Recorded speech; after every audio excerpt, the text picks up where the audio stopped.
Oke, bismillahirrahmanirrahim. Assalamualaikum warahmatullahi wabarakatuh. Alhamdulillahirabbil alamin. Wabihi nasta'in wala umuri dunya waddin. Wassalatu wassalamu ala asrofil anbiya'i wal mursalin wa ala alihi washabihi ajmain. Amma ba'du. Nah, sekarang di pekan kedua, seperti biasa kita masuk ke bagian siroh.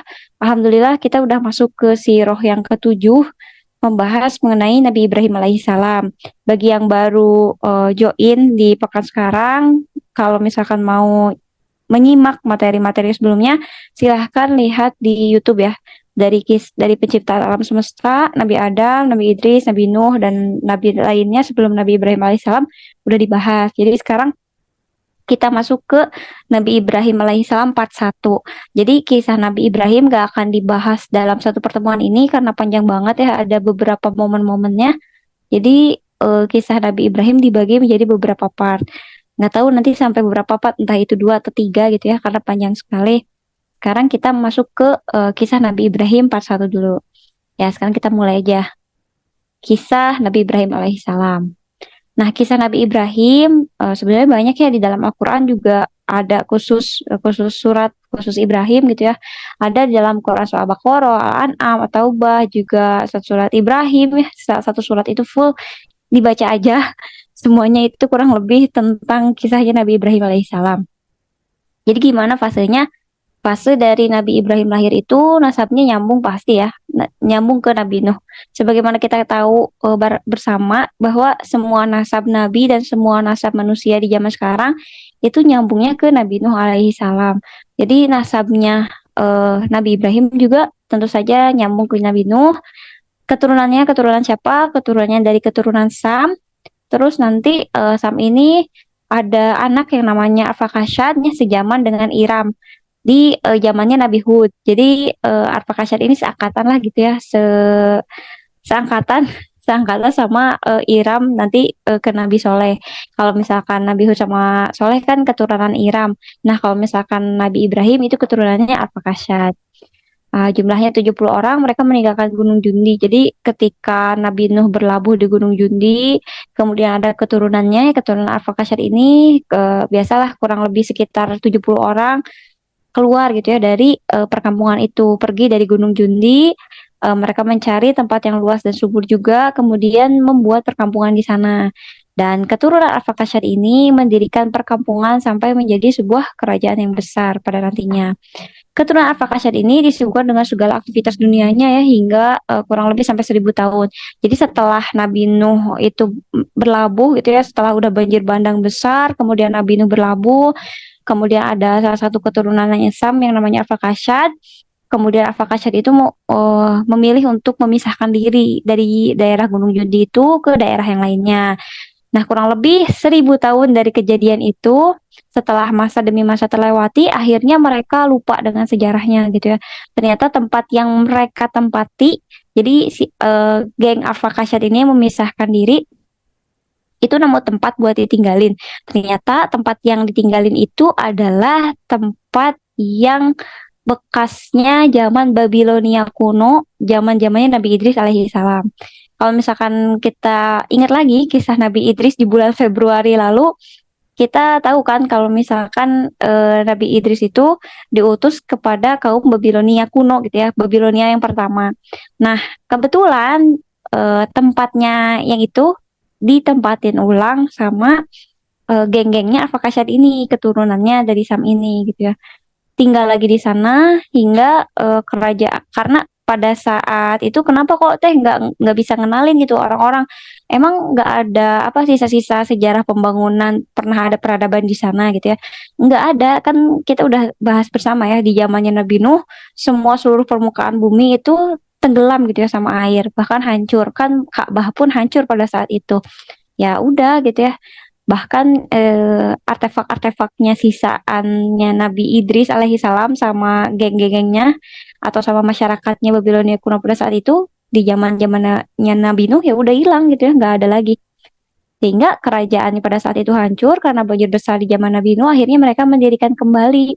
Jadi geng-gengnya Arfakashad ini keturunannya Sam membangun kembali peradaban di bekas tempatnya masyarakatnya Nabi Idris alaihi salam.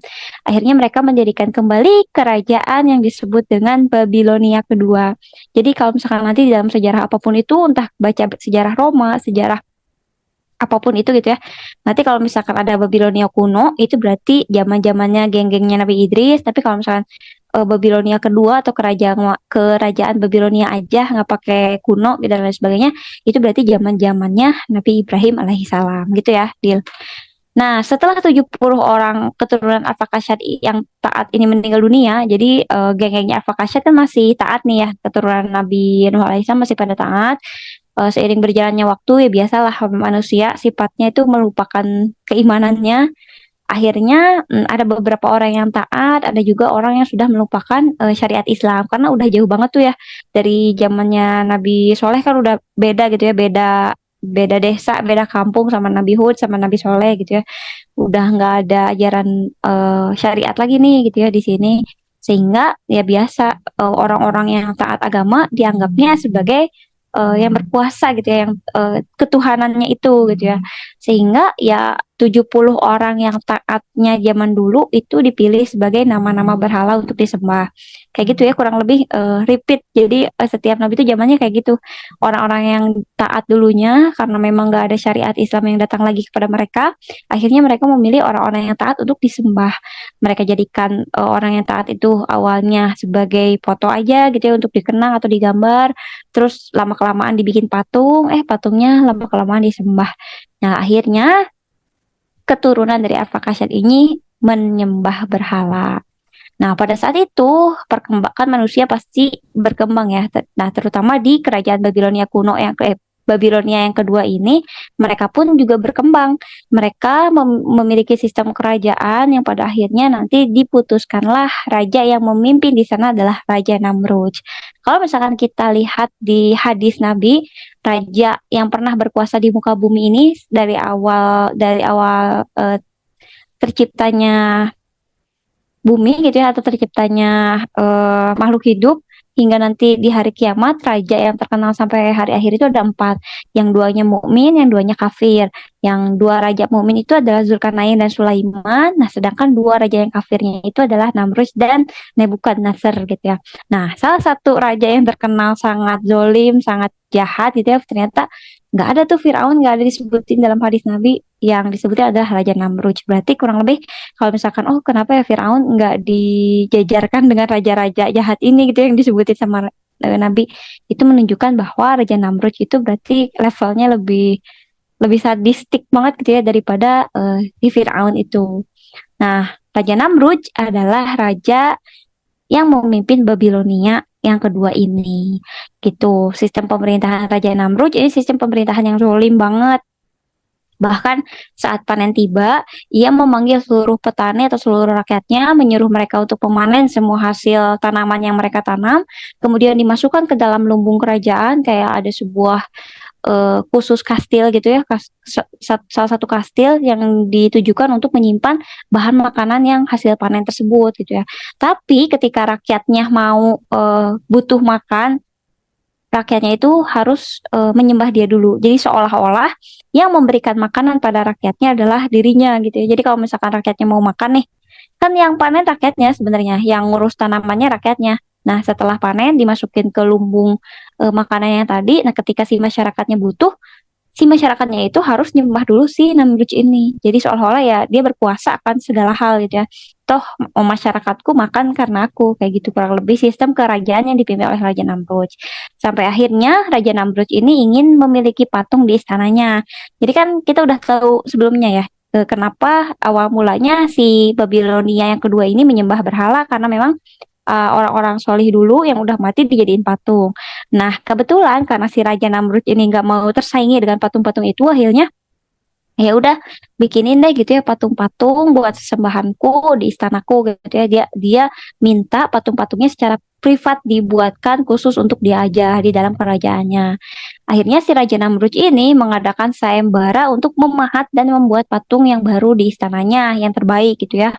Nah, pada saat itu yang menang sayembara pemahat patung terbaik di kota atau di kerajaan Babilonia pada saat itu adalah dimenangkan oleh seseorang pemuda atau seorang bapak-bapak yang namanya Tareh atau Tarikh ya. Ia diberikan gelar sebagai Azar. Jadi Azar itu bukan nama asli. Kalau misalkan kita tahu nama ayahnya Nabi Ibrahim siapa, nama ayahnya Nabi Ibrahim adalah Azar.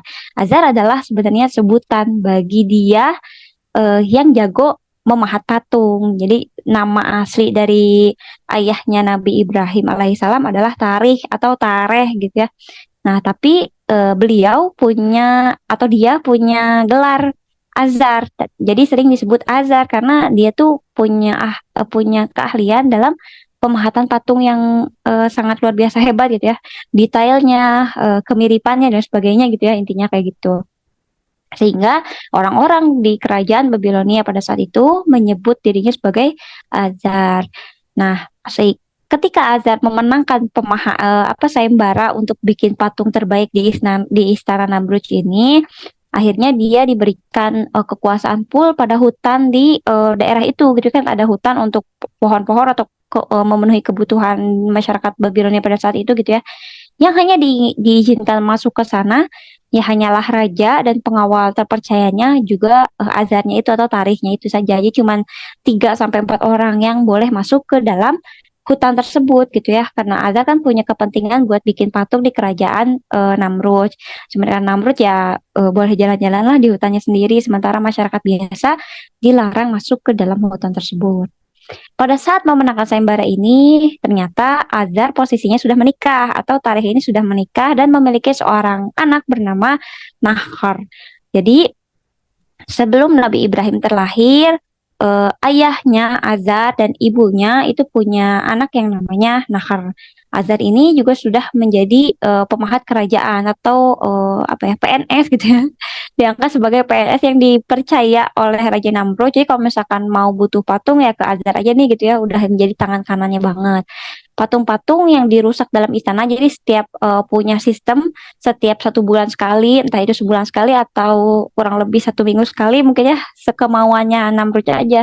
Ketika mau ada berhala yang mau diganti, Azar membuat patung yang baru, sementara patung bekas istana itu dilelang ke masyarakat awam gitu ya. Jadi ini nih gitu ya, pre-love berhala dari bekasnya Raja Namrud siapa yang mau dan dibeli sama masyarakat awam. Oh ini pre-love bekas Raja Namrud gitu ya, ini lebih bagus bikinan Azar dan sebagainya. Hasil jualan dari pre-love-nya berhala Namrud itu dipakai tambahan penghasilan bagi Azar. Jadi si Azar tuh ya kondisi ekonominya ya lumayan bagus gitu ya karena kan udah jadi PNS juga tangan kanan yang dipercaya sama Namrud gitu ya terus jualan brilog berhalanya Namrud ya pokoknya penghasilannya lumayan kayak gitu sampai suatu waktu Raja Namrud bermimpi ada seorang laki-laki yang mendatanginya ada seorang anak laki-laki yang mendatanginya, namun wajahnya nggak gitu jelas dalam mimpinya itu.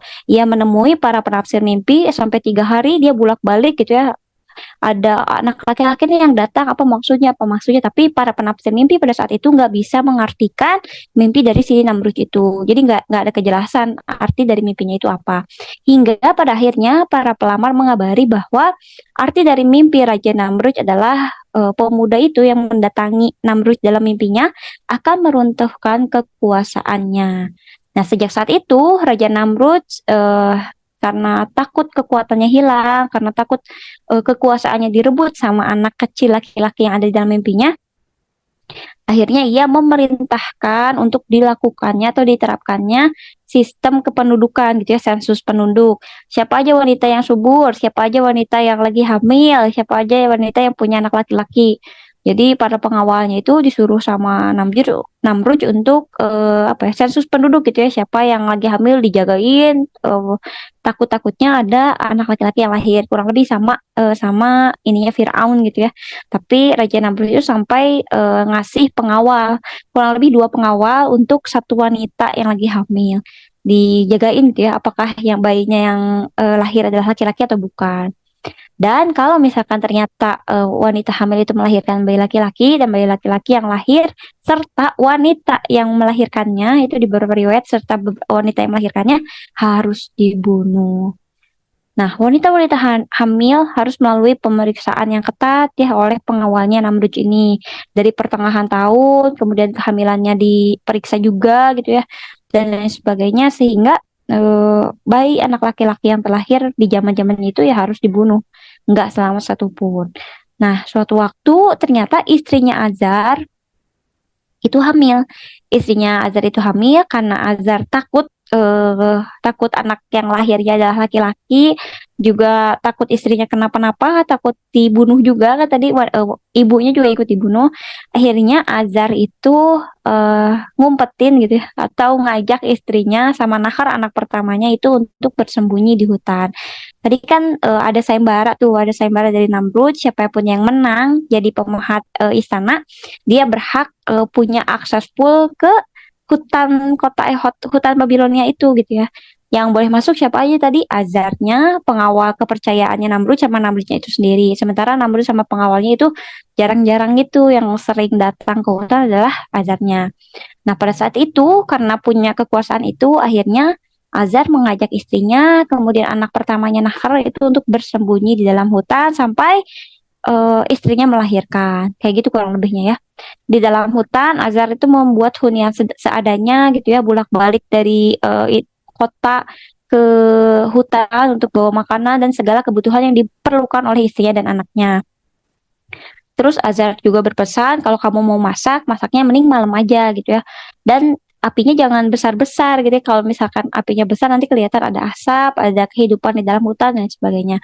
Pokoknya bersembunyi di sana. Singkat cerita, istri Azar ini bersembunyi sampai melahirkan seorang anak laki-laki yang bernama Ibrahim alaihissalam atau Nabi Ibrahim alaihissalam. Istri Azar ini melahirkan sendirian, hanya dibantu oleh anak pertamanya yaitu Nakhar. Saat Azar mengunjunginya dan ia melihat seorang anak laki-laki, akhirnya mereka bersembunyi sampai Nabi Ibrahim balita. Jadi Azar itu berencana mau ngecek dulu nih jenis kelaminnya apa, kan zaman dulu nggak ada USG. Kalau ada USG tahu kan ini jenis kelaminnya perempuan atau laki-laki. Tapi zaman dulu nggak ada itu. Jadi Azar tuh ya udah kamu lahiran dulu nih. Tahu nggak anaknya laki-laki atau perempuan gitu ya. Ternyata yang lahir adalah laki-laki. Ya udah kalau misalnya laki-laki diam dulu di hutan sampai kurang lebih balita atau batita. Nanti kita ngomongnya bukan anak kita atau siapalah gitu ya. Nyari alasan biar anak ini selamat gitu kata Azar. Sampai akhirnya Raja Namrud ini ingin memiliki patung di istananya. Ini udah. Nah, kita masuk karena Nabi Ibrahim udah lahir tadi, kita masuk lagi nasab yang komplitnya Ibrahim bin Tarikh bin Nahor bin Saruk bin Ragu bin Falik bin Abir bin Salih dan lain sebagainya nyambungnya ke Nabi Nuh alaihi salam gitu ya. Waktu dan tempat kelahiran Nabi Ibrahim lahir di Gaulat, Damaskus, sekitaran kota Damaskus di sebuah perkampungan bernama Barazah atau di antara pegunungan Kasyun. Nah, Ibnu Asakir menjelaskan Ibrahim lahir di sekitaran Babilonia. Ini kurang lebih ya di kota itu di Babilonia. Kurang lebih sama kayak tempat lahirnya Nabi Idris alaihi salam. Saat Nabi Ibrahim berumur 5 tahun, udah sampai 5 tahun nih Nabi Ibrahim dan ibunya dan kakaknya Nakar itu tinggal di hutan. Nabi Ibrahim kecil selalu bertanya mengenai konsep ketuhanan, bahkan di usia 5 tahun udah tahu gitu ya konsep ketuhanan karena memang mungkin ngelihat ibunya, kakaknya nyembah berhala sehingga itu yang apa ya menimbulkan rasa penasaran dari Nabi Ibrahim kecil pada saat itu. Namun tetap nggak ada jawaban yang pasti dari ibunya ataupun dari ayahnya. Terutama ayahnya kan sang pemahat ulung pada saat itu. Karena apa? Karena orang-orang di sana sudah terbiasa menyembah berhala dan Raja Namrud juga setelah 10 tahun peraturan itu berlaku gitu ya. Jadi kurang lebih 10 tahun peraturan si anak laki-laki yang itu harus dibunuh terus. Akhirnya peraturan itu dicabut juga. Jadi udah deh mungkin anak laki-laki nggak akan lahir lagi nih gitu ya. Mimpinya juga udah nggak tahu kemana. Ya udah mending ditarik aja gitu ya peraturannya. Karena kalau misalkan terus dibunuhin ya kita juga bakal hilang keturunannya kayak gitu. Akhirnya peraturan itu dicabut. Nah, ketika peraturan itu dicabut, Azar menemui istrinya yang di hutan mengabarkan hal ini. Akhirnya mereka diajak pulang. Karena postur tubuh Nabi Ibrahim itu lebih besar dari orang-orang yang biasanya, jadi orang-orang yang ngelihatnya Nabi Ibrahim itu bukan umur 5 tahunan, tapi udah lebih tua daripada umur aslinya. Sehingga Nabi Ibrahim kemudian pindah lagi ke pusat kota Babilonia bersama ayahnya, ibu, dan kakaknya Nahar. Nah, 2 tahun dari pindahnya keluarga itu ke kota Babilonia, ibunya melahirkan lagi anak laki-laki yang bernama Haran. Dan Nabi Ibrahim menjadi anak tengah dari keluarga ini, gitu ya. Nah, kalau kurang lebih kayak gini ya, istilahnya Azar itu kan bapaknya, sama istrinya, nah punya 3 anak, ada Nahar, ada Ibrahim, ada Haran. Nanti dari Nahar itu lahir Batuel dan Laban.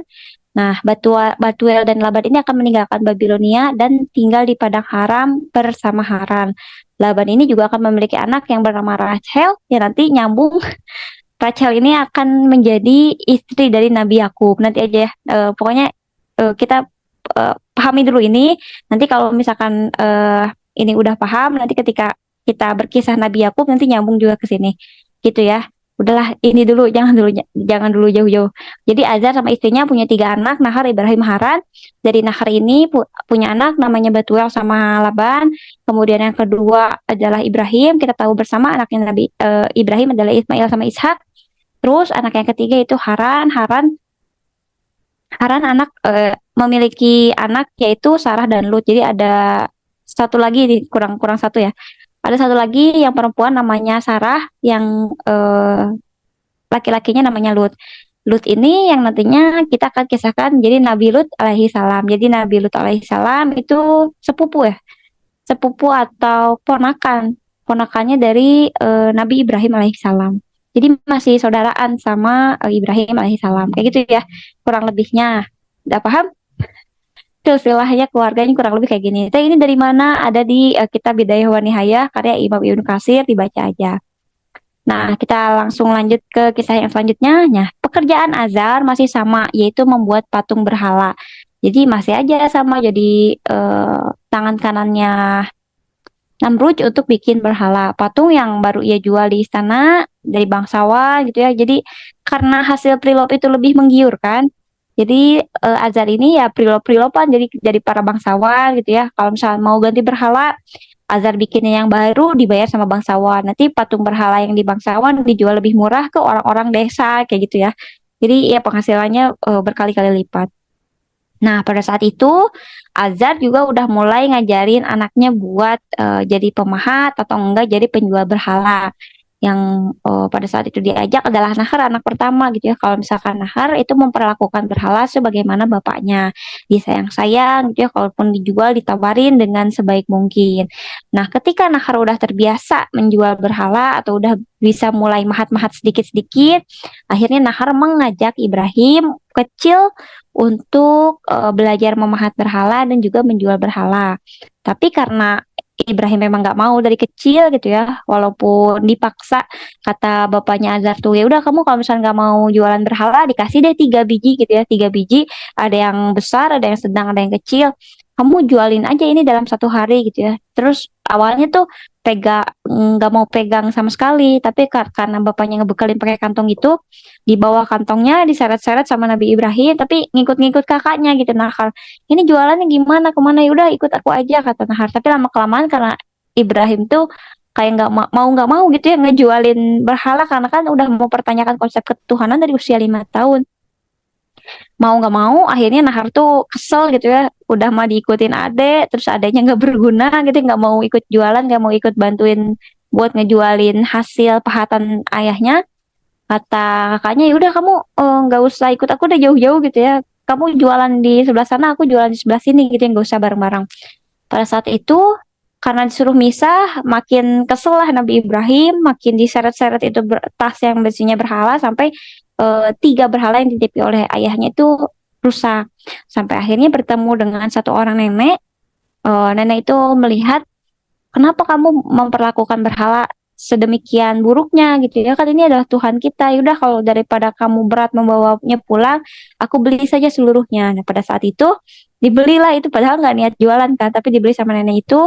Laporan ke bapaknya hasilnya jualan gitu ya, hasil jualannya bisa, hasil berjualan 3 patung itu udah ada hasilnya. Nah, sejak saat itu, Pak, aku nggak mau deh jualan lagi gitu ya, aku nggak bisa. dan sebagainya. Ini pun berhala-berhala yang dijual adalah berhala-berhala yang rusak karena aku gusur.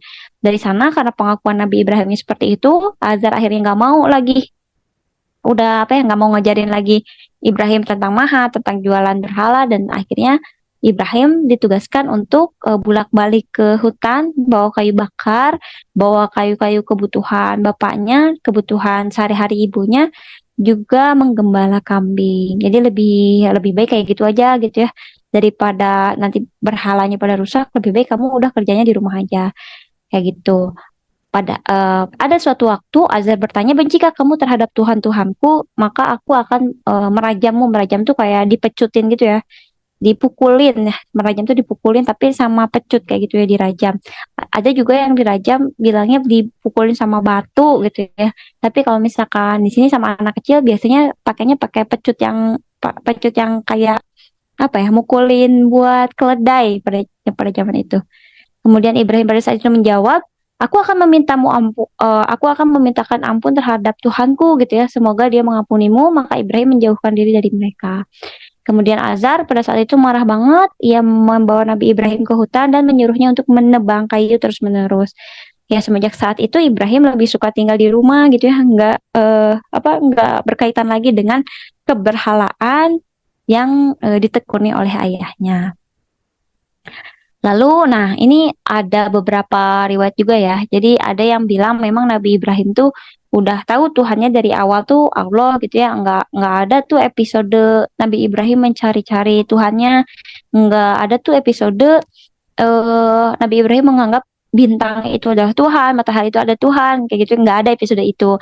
Tapi di sebagian riwayat lain ada juga, tapi bukan mencari seolah itu gitu ya, tapi hanya ingin membuktikan bahwa Tuhan itu ada, kayaknya gitu. Kurang lebih kayak gitu ya. Jadi Tuhannya Nabi Ibrahim itu ya ditemukan setelah proses pengembalaan yang dia lakukan, Nabi Ibrahim lakukan gitu. Pada saat mengembala dia ngelihat bintang, oh ternyata bintang itu bakalan hilang ya, bakalan kurang terlihat kalau misalkan siang. Harinya matahari, terus nanti matahari berselang lagi bulan. Nah, dengan fenomena-fenomena itu akhirnya Nabi Ibrahim memantapkan diri bahwa Tuhanku adalah bukan berhala, Tuhanku ada sesuatu zat lain selain dari yang dia ciptakan gitu. Kayak apa ya? Tadabur alam. Kalau kita mah mungkin ya tadabur alam, kita ngeliat bintang, kita ngeliat bulan dan sebagainya kayak gitu. Sehingga pada saat itu adalah gitu ya, bergerak dalam hatinya bahwa memang Tuhan itu ada. Nah, ada juga yang bilang kapan Nabi Ibrahim diangkat menjadi nabi. Nah, ada yang meriwayatkan ya pada saat ini gitu ya, pada saat keteguhan Nabi Ibrahim itu benar-benar udah udah keteguhan dan keyakinan Nabi Ibrahim itu udah benar-benar ada pada saat proses penggembalaan ini dan proses tadabur ini. Itu ada proses pengangkatan Nabi Ibrahim alaihissalam. Ada juga yang bilang pada saat mau menghancurkan berhala nanti gitu ya, yang 7 itu kan Allahu alam gitu ya, mana yang ini ada di riwayatnya, ada dua-duanya gitu. Silahkan kamu bawa yang mana aja. Nah, sejak saat itu Nabi Ibrahim menjauh dari ajaran berhala sampai tiba ritual setiap tahun. Nah, itu ya, tibalah ritual yang udah kita tahu bersama kisahnya. Jadi di bangsa Babilonia ini ada satu ritual acara tiap tahunan. Jadi di kayak alun-alun kota itu dikumpulin berhala-berhala sesembahan mereka.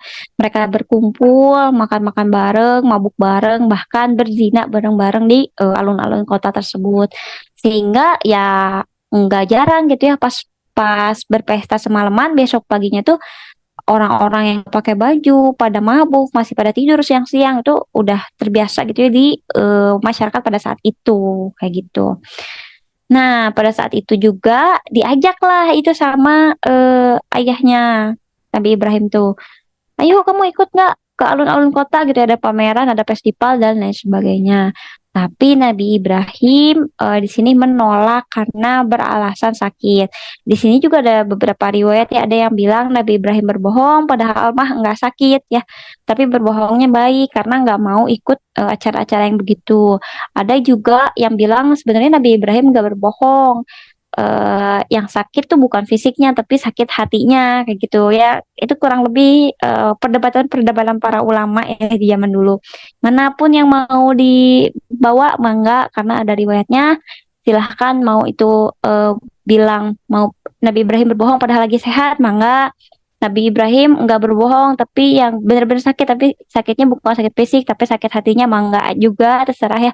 Pokoknya intinya Nabi Ibrahim kecil pada saat Nabi Ibrahim pada saat itu tidak ikut pada festival tersebut. Nah, ketika orang-orang sibuk di alun-alun kota, nah Nabi Ibrahim mengendap-endap ke kamar privatnya Namrud. Jadi kan tadi di awal udah dijelasin bahwa Namrud itu punya kamar penyembahan privat yang dibikin khusus untuk dirinya, yang dibikin khusus untuk dibikin sama ayahnya. Azar tuh di sayembara menang itu buat bikin kamar penyembahan privatnya Namrud.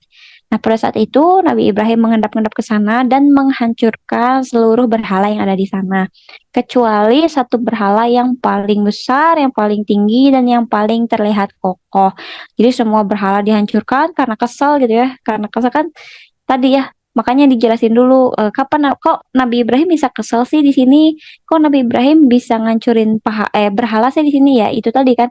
Jadi ada beberapa riwayat ya, entah itu pas Nabi Ibrahim tadabur alam terus diangkat menjadi nabi, akhirnya punya ya keteguhan iman dan mungkin diwahyukan untuk menghancurkan berhala-berhala itu, walau alam, atau juga ketika festival itu mau dimulai kemudian ada ilham kepada Nabi Ibrahim untuk melakukan hal itu dan diangkat menjadi nabi, ya walau alam juga, kita nggak tahu. Soalnya di buku ditulisinya ya dua-dua itu gitu, jadi nggak ada clear jelasnya di bagian mana Nabi Ibrahim diangkat menjadi nabi, kayak gitu. Baru sampai mana tadi? Baru sampai ngancurin. Ya, jadi dia hancurin semua, ditinggalkan satu yang paling besar, yang paling terlihat kokoh, yang paling besar. Nah, akhirnya Nabi Ibrahim pulang dan meninggalkan kapaknya atau senjata untuk menghancurkan berhalanya di patung yang paling besar itu. Pada pagi harinya, saat pasukan Azar hendak memindahkan patung berhala tersebut ke dalam istana, jadi kan kamar privatnya tuh di dalam istana. Tapi kan ada berhala-berhala yang di luar tuh, yang dikeluarin sebagian, yang di alun-alun kota. Nah, ketika si pasukan Azar itu, ketika pasukan Azar dan pasukan Namrudnya mau masukin berhala lagi ke dalam tempat penyembahan itu, ternyata udah hancur semua. Dan masyarakat pada saat itu udah suspek banget nih yang tersangkanya ya. Siapa lagi yang nggak ikut? Kan orang lain pada ikut semua kecuali Ibrahim, anak kamu sendiri gitu, Azar. Berarti anak kamu dong yang jadi tersangkanya. Nah, pada saat itu Azar marah, pulang ke rumah, ngegusur tangan Ibrahim gitu ya, dibawa Nabi Ibrahim ke alun-alun kota. Kamu ini udah ngancurin berhala, bla bla bla bla bla. Nah, kan ini percakapannya sangat udah kita kenal banget ya. Kamu menghancurkan berhala dan sebagainya. Terus kata Nabi Ibrahim, kok malah aku yang disalahin gitu ya? Itu kan senjatanya ada di berhala yang paling besar. Kenapa nggak nyalahin dia aja? Kenapa malah nyalahin aku gitu ya? Tapi kata orang-orang di sana, terutama juga kata Namrud bilang, bagaimana mungkin berhala yang besar itu bisa bergerak, padahal mereka hanya terdiam, tidak bisa apa-apa. Nah, terus kata Nabi Ibrahim disindir lagi, udah tahu nggak bisa apa-apa, kenapa disembah gitu ya. Nah, dari sana meradang lah tuh, marah. Masyarakatnya di sana marah, Namrudnya marah, akhirnya Namrud memerintahkan semua masyarakat di sana untuk membuat kobaran api atau pusat api yang besar untuk menghukum Ibrahim pada saat itu. Jadi, Nabi Ibrahim dibakar karena memang kesalahan menurut mereka gitu ya. Menurut mereka kesalahannya karena menghancurkan berhala-berhala yang mereka sembah. Akhirnya dibikinlah tuh seluruh masyarakatnya bawa kayu bakar buat ngebakar Ibrahim gitu ya. Kemudian para rakyat mengumpulkan kayu bakar yang sama berat dengan tubuhnya. Bahkan diceritakan masyarakat bawa kayu bakar sama berat dengan tubuhnya. Kalau misalkan saya, misalkan 50 kilo, 50 kilo kayu bakar dibawa dari rumahnya buat buat ngebakar Ibrahim kayak gitu.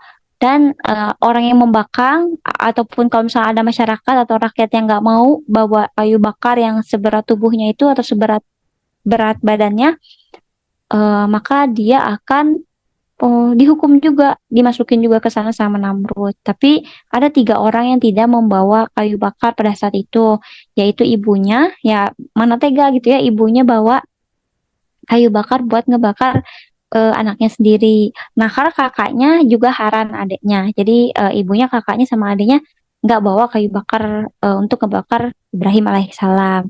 Sedangkan Azar bapaknya malah membawa kayu yang paling mudah terbakar. Azar atau ayahnya sendiri itu membawa kayu bakar yang paling mudah terbakar. Padahal anaknya yang mau dihukum, tapi bapaknya ngebawa kayu bakar yang paling mudah terbakar. Pada saat itu tumpukan kayu bakar terbanyak. Jadi bayangin aja di alun-alun kota ada satu buah kerajaan dengan beratus-ratus masyarakatnya. Satu rakyat bawa kayu bakar seberat berat badannya gitu ya, berat badannya berapa kilo. Kayu bakarnya dibawa ke sana, ditumpukin di alun-alun kota, dinyalain apinya dan sepanas apa gitu alun-alun kota itu pada saat itu. Dan Nabi Ibrahim disuruh masuk, dilemparin ke sana gitu ya. Ada yang bilang kayak pelontar apa ya, Angry Bird gitu. Ngebayanginnya jadi kayak pelontar Angry Bird dimasukin ke sana. Ada yang bilang juga ya dilemparin aja gitu aja dari atas terus dilemparin kayak gitu. Pada saat itu tumpukan kayu udah mulai terbakar. Nabi Ibrahim diikat, dilempar dengan sebuah pelontar gitu ya ke dalam kayu bakar yang mulai terbakar itu. Apinya, diriwayatkan apinya itu bahkan bisa hilang dalam 40 hari 40 malam. Bayangin aja kita bikin api unggun tuh 1 malam. Ini api unggun yang besar yang bisa bertahan dalam 40 hari, 40 malam dalam 1 bulan, kobaran apinya terus-menerus ada di alam kota. Nabi Ibrahim berusaha duduk di sana, sedangkan orang-orang Babilonia dikumpulkan di dekat api untuk mengancam. Jadi seolah-olah Namrud itu makin berkuasa lah, itu makin ujub gitu ya. Kalian ini kalau mau menantang saya, masuk aja ke sini, lihat. Tuh Ibrahim udah salah. Ini hukuman buat yang mau apa ngelawan diriku gitu ya. Kurang lebih kayak gitulah kalau dibahasain zaman sekarang. Jadi dipakai ngancam buat masyarakat Babilonia biar enggak eh ngelawan sama si Namrud ini. Pada saat itu kalau misalkan kita pakai logika, ya keselamatan Nabi Ibrahim pada saat itu kurang lebih 0% ya. Karena ya kobaran api sebesar itu, manusia sebesar ini gitu ya. Lalu Nabi Ibrahim sebelum masuk ke dalam api berdoa kepada Allah untuk menyelamatkannya. Akhirnya Allah melihat keimanan Nabi Ibrahim yang sangat besar, lalu Allah menolong Nabi Ibrahim untuk merubah api menjadi dingin. Sesaat sebelum api mengerubungi tubuh Nabi Ibrahim, Allah sudah jadikan api itu dingin dan tenang gitu ya. Bahkan tali yang digunakan untuk mengikatnya terlepas begitu saja dan Nabi Ibrahim duduk dengan tenang di antara api yang besar itu. Jadi orang lain mah nyangkanya, aduh itu udah terbakar, mungkin udah jadi abu, udah jadi padahal Nabi Ibrahim mah di dalamnya cuma duduk aja gitu ya, duduk biasa. Ada di Quran surah Al-Anbiya ayat 69, wahai api, jadilah kamu dingin dan jadikan dirimu sebagai penyelamat bagi Ibrahim. Namrud dan penduduk Babilonia bersorak bersorak gembira mengira Nabi Ibrahim sudah mati. Tapi hanya ibunya yang menangis memikirkan Nabi Ibrahim yang dibakar hidup-hidup. Yang ibu mana yang tega ngelihat anaknya dibakar hidup-hidup kan? Ibunya nangis gitu. Tapi orang-orang di sana bergembira melihat Ibrahim telah mati. Nah, ini juga ada yang kisah yang lemah, namun ada hikmahnya. Mungkin pernah ngedengar juga ya. Ada salah satu hewan yang ikut netes-netesin air buat matiin apinya Nabi Ibrahim. Ada yang bilang burung pipit, ada yang bilang semut gitu ya. Jadi ada burung pipit yang bolak-balik ke ngambilin air buat netes-netesin air ke kobaran apinya Ibrahim. Ada yang bilang juga semut, semut bawain ngangkutin embun atau ngangkutin air setitik-setitik gitu ya demi apa memadamkan apinya Ibrahim. Tapi ada juga cicak, tapi ini lawannya cicak gitu ya. Cicak tuh nanya, apa yang kamu lakukan gitu ya. Terus burung pipit atau si semut ini jawab, ya, aku mau mencoba untuk memadamkan apinya yang membakar Ibrahim. Kemudian cicak itu malah ngejek dan itu cicak menganggapnya hal bodoh karena akhirnya burung pipit menganggap apa yang dilakukan oleh burung pipit atau si semut itu adalah hal bodoh karena bagaimana mungkin kobaran api sebesar itu bisa padam gitu ya dengan apa dengan air yang kalian bawa kayak gitu ya. Terus kurang lebihnya singkat cerita akhirnya nyala apinya padam, yang tersisa hanyalah setumpukan bara api di sana. Dan di tengah-tengahnya ada Nabi Ibrahim yang ternyata duduk dengan tenang. Jadi ketika apinya udah hilang, sisaan tinggal arang gitu ya, tinggal arang yang hitam-hitam, terus apa asap-asap dari api yang udah mulai padam itu ternyata pas dilihat Nabi Ibrahim malah duduk tenang di tengahnya gitu ya. Pada saat itu ibunya Nabi Ibrahim yang sudah sembab nangis terus-terusan akhirnya bertanya, "Mengapa engkau selamat?" Nabi Ibrahim menjelaskan bahwa Nabi Ibrahim ditolong oleh Tuhannya. Seketika itu pun ibunya beriman kepada Allah sebagai pengikut pertama dari Nabi Ibrahim alaihissalam. Kemudian sang ibu pun meminta bukti, ya benar kamu teh selamat, nggak kenapa-kenapa, nggak kena api sedikit pun. Nah kemudian Nabi Ibrahim berdoa dan akhirnya sang ibu menginjak bara api itu dan terasa dingin. Jadi diajak ibunya, Bu, mangga mau dicoba gitu ya, udah didoain. Kalau misalkan mau dicoba, mau bukti, mangga. Ternyata ternyata benar bara apinya juga udah menjadi dingin. Dan ketika Nabi Ibrahim dilemparkan ke dalam api, ini juga beberapa riwayat. Ketika Nabi Ibrahim dilemparkan ke dalam api, malaikat Jibril itu menawarkan bantuan kepadanya. Hai Ibrahim, apa kau punya suatu keperluan gitu ya? Nabi Ibrahim menjawab, aku tidak punya keperluan kepadamu wahai Jibril, kayak gitu ya. Di apa? Diajakin sama Jibril, kamu butuh apa enggak gitu ya, butuh bantuan aku enggak biar disampaikan. Tapi kata Ibrahim, nggak mau, aku bisa sampaikan langsung ke Allah langsung gitu ya, bukan sama kamu.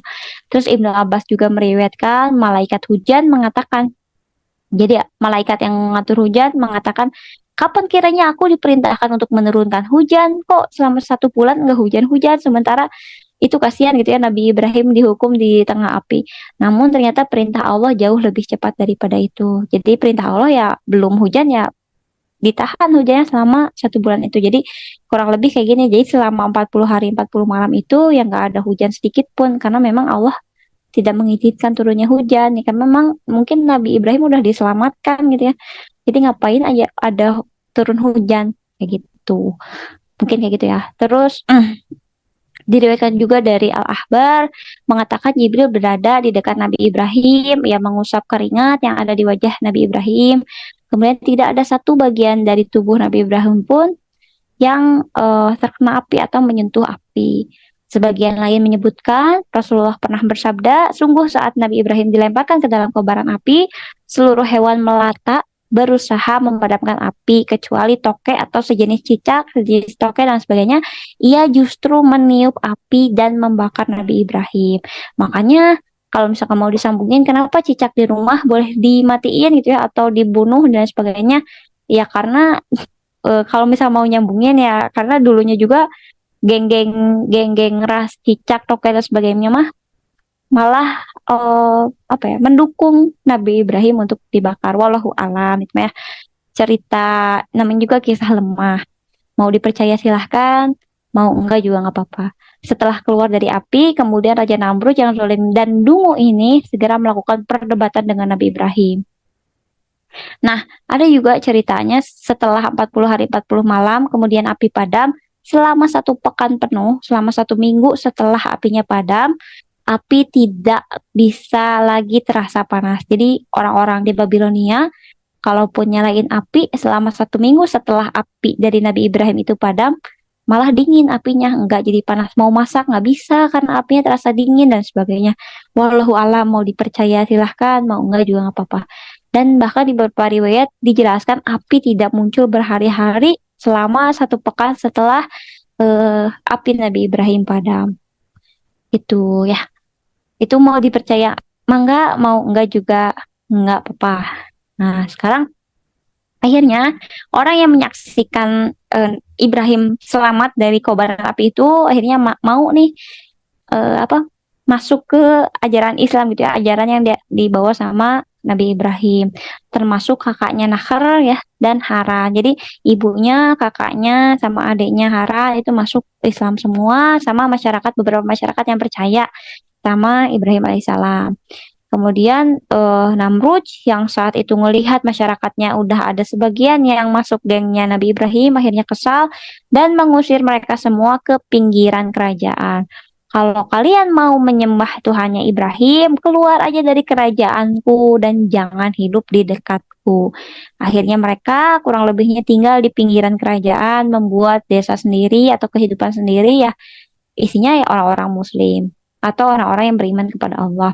Namun pada saat itu Nabi Ibrahim tetap mau bertemu dengan Namrud. Karena apa ya? Karena memang tugas Nabi itu dari dulu berat ya buat ngajarin raja-raja buat masuk ke dalam Islam atau ngajarin ajaran Allah gitu ya. Nah, ini Nabi Ibrahim musuhnya pada saat ini adalah Raja Namrud. Yang nggak mungkin juga Nabi Ibrahim, "Ya udah kalau kamu nggak mau beriman, ya udah aku tinggalin." Nggak kayak gitu juga kan. Walaupun udah dicoba dibakar, Nabi Ibrahim tetap mau nemuin Namrud dan masih mau nanyain, "Kamu beneran nggak mau beriman sama Allah gitu ya? Atau kamu beneran masih mau nyembah berhala itu gitu ya?"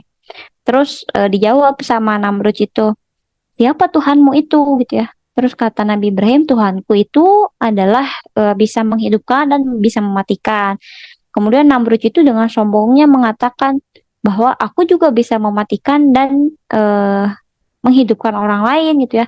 Kemudian si Namrud ini memanggil dua orang, satu hidup dan satu dibiarkan mati.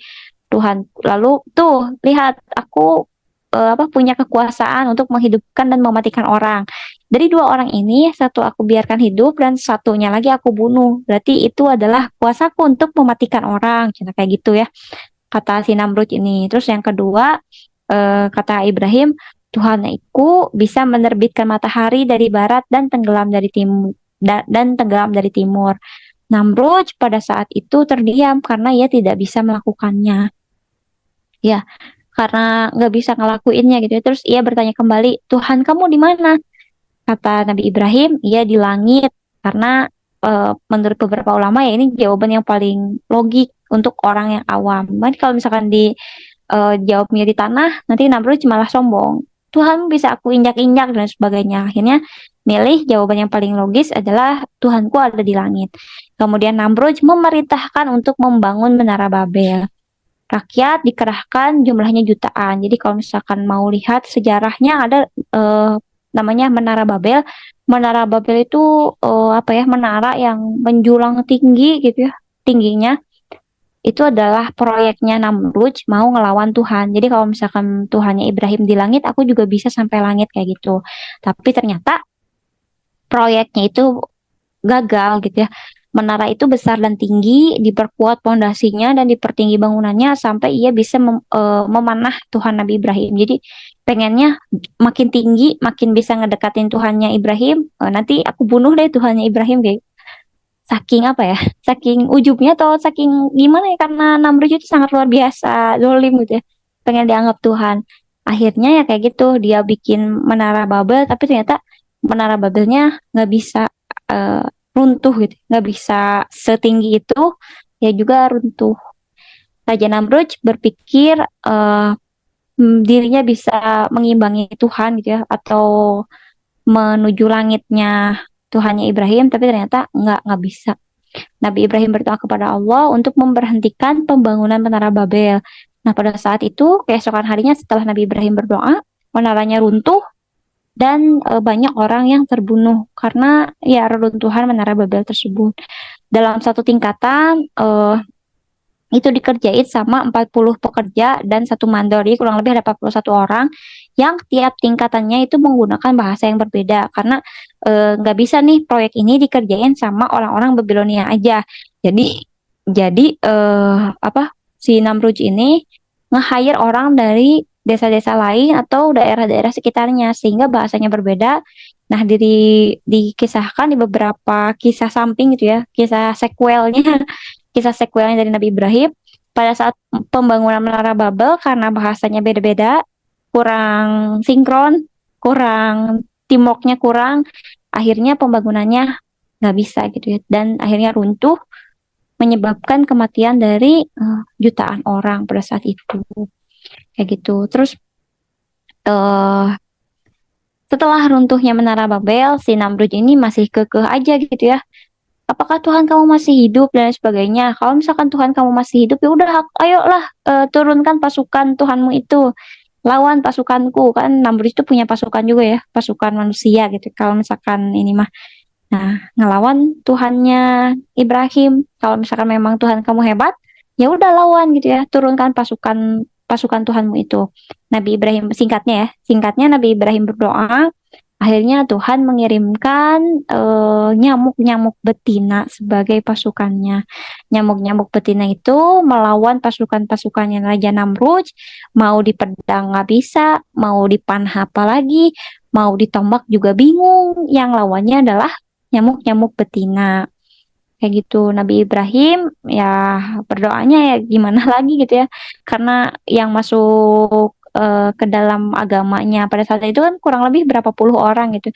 Sementara pasukannya Namrud itu banyak kan, banyak malah mau ngebunuh orang-orang yang masuk gengnya Nabi Ibrahim. Jadi karena buat ngelawannya akhirnya ya udah, karena si Namrud ini juga nantangin, akhirnya didoain ya Allah turunkanlah pasukanmu gitu ya. Diturunin sama Allah nyamuk-nyamuk betina. Nyamuk betina ini dikirimkan ke Namrud ialah nyamuk betina yang sedang hamil. Nyamuk betina dari seluruh dunia, bahkan dikisahkannya sampai langit berwarna hitam akibat datangnya pasukan nyamuk itu. Bayangin, langit hitam, tapi itu isinya nyamuk semua. Mau dipanah los, mau dipedang nggak bisa, ditombak apalagi apa yang mau ditombak gitu ya, bingung. Dan setiap nyamuk yang datang sudah Allah atur tugasnya masing-masing. Di antara jutaan nyamuk yang ada pada saat itu terdapat nyamuk yang sayapnya miring sebelah. Jadi ada salah satu nyamuk betina yang sayapnya miring sebelah yang diizinkan oleh Allah untuk masuk ke dalam hidungnya Raja Namrud. Nah, nyamuk tersebut masuk ke dalam hidung, kemudian nembus otaknya Namrud sehingga pada saat pasukan Namrud sudah kalah semua, Namrud diriwayatkan selama 3 bulan kurang lebih menderita karena banyak yang apa ya, otaknya keganggu gitu ya, mau tidur nggak bisa, mau biasa aja juga nggak bisa karena sakit, sakit di otaknya gitu ya, ada si nyamuk ini, ada suara, diriwayatkan ada suara berdengung gitu ya, sampai hidungnya berdarah, kupingnya berdarah gitu ya, kurang lebih menderita selama 3 bulan itu. Nah, ada juga yang meriwayatkan karena nggak kuat sama sakit yang dirasakan yang disebabkan oleh nyamuk betina yang bahkan sayapnya juga miring sebelah, dia mengambil kapak yang pernah dipakai oleh Ibrahim untuk menghancurkan berhala, dia apa memukul-mukul kepalanya dengan kapak tersebut. Ada juga yang bilang bukan gitu cara meninggalnya, tapi kepala Namrud itu apa ya, dipukul-pukulin atau dibentur-benturin ke berhala-berhala yang dia bikin di tempat privat buat penyembahannya. Ada juga yang dibilang dibentur-benturin ke tembok, ke batu dan sebagainya karena memang nggak kuat banget dengan rasa sakit yang disebabkan oleh satu nyamuk betina yang bahkan sayapnya aja miring sebelah. Kenapa sih harus nyamuk yang sayapnya miring sebelah? Ini tuh ada hikmahnya. Kalau misalkan apa? Kalau misalkan kita masih sombong gitu ya, bahkan satu nyamuk aja yang bahkan sayapnya miring sebelah itu bisa menyiksa sampai sebegitunya gitu ya. Terus apa yang mau disombongkan dari manusia gitu ya yang hidup sekarang? Ya kurang lebih kayak gitu. Bahkan diceritakan juga dia seperti orang gila, ada yang bilang 40 hari sama 1 bulan, ada yang bilang 3 bulan, ya wallahu alam mana yang betul. Pokoknya intinya akhir kisah dari Raja Namrud adalah dia meninggalnya atau matinya karena nyamuk tadi ya, nyamuk yang masuk ke lewat hidung nembus ke otak hingga menderita sedemikian rupa sehingga Namrud akhirnya masuk nih, diceritakan Namrud akhirnya masuk ke dalam ruang berhala, ada kapak yang dipakai Ibrahim pada saat itu, dipukul-pukulin ke sana, ada juga yang bilang dibentur-benturin ke berhalanya, dibentur-benturin ke tembok dan lain sebagainya.